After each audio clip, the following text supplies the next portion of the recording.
Bonjour, voici la correction de l'exercice page 233, numéro 94 pour les casiographes 35. Donc, on vous demande dans l'exercice de résoudre l'équation x au cube plus 2x2 moins 3x moins 6 égale à 0. Pour cela, on va s'aider de la calculatrice. On va introduire une fonction qui a x associe x au cube plus 2x2 moins 3x moins 6. Donc pour cela, nous allons dans le mode graphe. Exe. On va sélectionner on va rentrer la fonction. Oui, F1, pardon. Voilà. Donc c'est x au cube, donc là, ça c'est pour la puissance, pour le carré, l'exposant 2, et pour les autres puissances, c'est ici, ça veut dire exposant ceci, x au cube. Attention, le petit curseur est en haut au niveau de l'exposant, il faut penser à redescendre, parce que sinon, regardez, ça continue à écrire au niveau de l'exposant. Donc on efface. Voilà, pour éviter ça, on appuie sur la flèche de droite, donc plus 2x au carré, plus 2x au carré, moins 3x, moins 3x et moins 6. Voilà. Exe pour valider. Maintenant, je veux voir le tracé. Puisque nous, notre équation, quand on a f de x égale à 0, cela correspond à l'intersection de la courbe de la fonction avec l'axe des abscisses. Donc le tracé, f6, et je m'aperçois qu'en effet, la courbe vient couper l'axe des abscisses dans cette zone et dans celle-ci. Au premier abord, on a l'impression que notre équation a deux solutions. Une solution ici, une solution là. C'est faux, en fait, il y en a trois.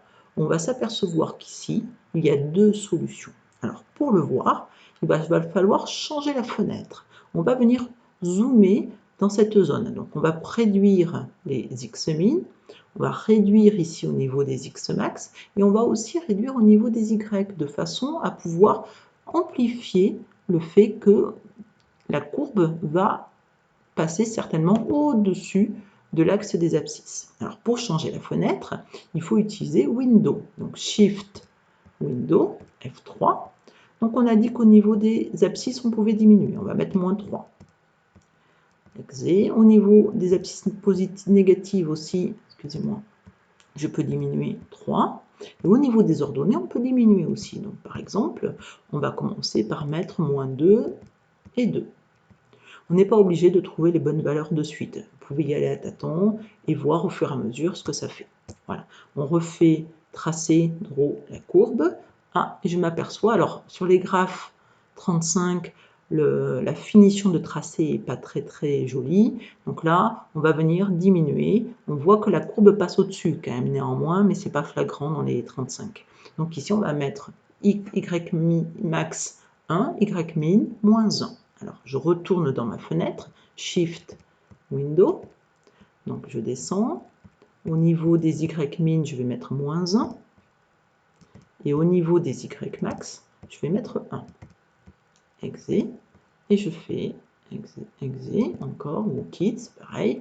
Et je vais tracer ma courbe draw. Ici, et là, c'est flagrant, on s'aperçoit que la courbe passe bien au-dessus de l'axe des abscisses. Donc, on s'aperçoit graphiquement qu'il y a combien de solutions à notre équation? Une ici, une là et une là.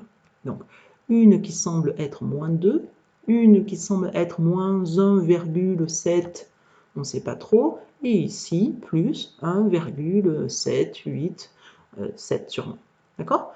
Donc, on veut avoir des valeurs plus précises. On va utiliser la fonction gsolve. Shift F5 pour gsolve, et on veut venir calculer des x. Donc on va aller utiliser la fonction xcalc. Donc ici, j'appuie sur F6, excusez-moi, donc j'appuie sur xcalc F2. Voilà. Saisir la valeur du y. On veut l'intersection de la courbe avec l'axe des abscisses. Donc ça signifie qu'y est égal à 0. Donc ici, je vais mettre 0. Exe. Ah, j'ai la première, moins 2, donc ça c'était vu, c'était juste. Maintenant, si je veux les deux autres, j'appuie tout simplement sur la flèche de droite ici. Hop, là j'ai la deuxième, on trouve bien moins 1,73, etc. Et la troisième, pardon, excusez-moi, plus 1,73, etc. On s'aperçoit que la deuxième racine et la troisième racine sont symétriques. À vous maintenant.